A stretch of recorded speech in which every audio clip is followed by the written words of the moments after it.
കുട്ടി ഉസ്താദ് വഫാത്തായി കിടക്കുന്ന കിടത്തം നിങ്ങൾ കണ്ടിട്ടുണ്ടോ? എന്തൊരു പ്രൗഢിയാണല്ലോ, എന്തൊരു സൗന്ദര്യമുള്ള കിടത്തമല്ലോ.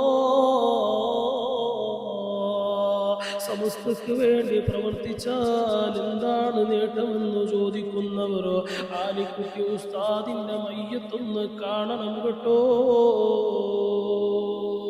ആലിക്കുട്ടി ഉസ്താദ് കിടക്കുന്ന കിടത്തമൊന്ന് കാണണമായിരുന്നു. എന്തൊരു മുഞ്ചുള്ള കിടത്തമാണല്ലോ. അതാണ് സമസ്തക്ക് വേണ്ടി പ്രവർത്തിച്ചാൽ അമ്മ കൊടുക്കുന്ന പ്രതിഫലോ.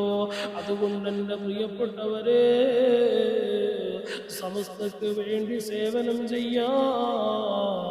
അല്ലാഹു നമുക്ക് ഭാഗ്യം തരട്ടെ. കുട്ടി ഉസ്താദ് വഫാത്തായി കിടക്കുന്ന കിടത്തം നിങ്ങൾ കണ്ടിട്ടുണ്ടോ? എന്തൊരു പ്രൗഢിയാണല്ലോ,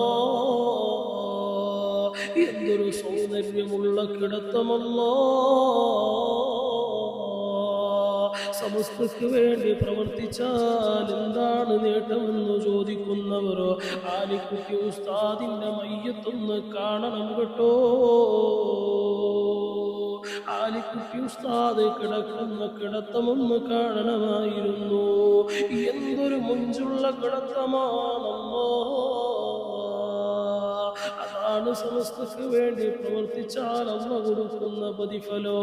അതുകൊണ്ട് എൻ്റെ പ്രിയപ്പെട്ടവരെ, സമസ്തക്ക് വേണ്ടി സേവനം ചെയ്യാം.